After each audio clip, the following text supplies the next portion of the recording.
Hey guys, it's Looch with my friend Bill DeVille. Hey, how are you? Now, the phenomenon is not that Jack White performed at the Armory last night and that you went. It's this. It's this. I am more interested to know how the show experience was with 7,000 people watching the stage and not their phone.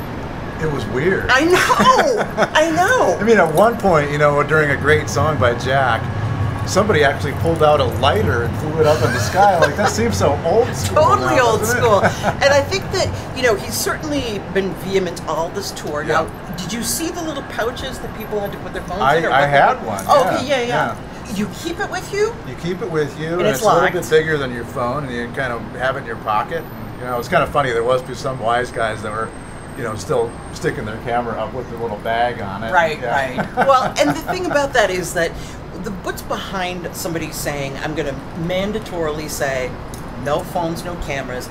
I think in this day of social media, because I did wake up this morning thinking, oh, this will be great. I'll look and see people's pictures from the show. But there was none. No. That was weird. But he, you know, he's very private about his kids. Oh, yeah. And it was his son's birthday actually today, but we sang happy birthday to him last night. You know, was the there? Phones, yeah, his kids were with him on this, at least this leg of the tour. Oh my gosh. Yeah, so that was kind of cool. He brought his kids out on stage and we sang happy birthday, and that wouldn't have happened No. if the phones were You're absolutely up in right. the air. Yeah, yeah. And you know, Father John Misty was also somebody who he didn't make it a mandatory policy to check your phones, but he's barked out orders from the stage for years. But so, do you think that this could be something that only artists of his caliber would be able to demand? I kind of think that, but there's actually a business now that builds the little phone satchel. So I mean, that is true. I think this might be a thing. I don't know that everybody will do it, but I think some will. But I understand that it's inconvenient if you're, inconvenient. you know. But it takes a little patience too, because to get all those phones bagged up on the way in took a little while. We got in line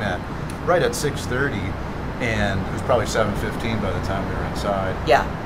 You know, the weird thing about it all is Jack played Lollapalooza. He headlined that on Sunday. Yes. And of course they can't do it there. Right. So I mean, you could still see, you know, what Jack White would have showed looked like by, you know, the posts from Lollapalooza the day before. See, I'm kind of all on board with this, but I think that maybe it's up to Jack White's status that's going to only be able to say, hey, I mean, do you think like you know, Metric can go, hey, no cameras at our show? Maybe it was a First Avenue show or something that might be. But the Armory, which is a cool place, by the way. I liked it a lot. It was your first time there. Yes. So what'd you think? So big. Yeah. Big and sprawling. But it was kind of nice, that flat floor stage. It was all so simple, and it still kind of had the charm of the old deco building that used to be there back in the old days. Exactly. And really, my only reference before to the Armory was that it's where Aerosmith shot Don't Want to Miss a Thing video. Sure. Mm-hmm. Yeah. And the Police played there really early back in the 80s. Yeah, like 80, 81, something like that. That's crazy. Well, so yay. So we want to know what you think about the whole no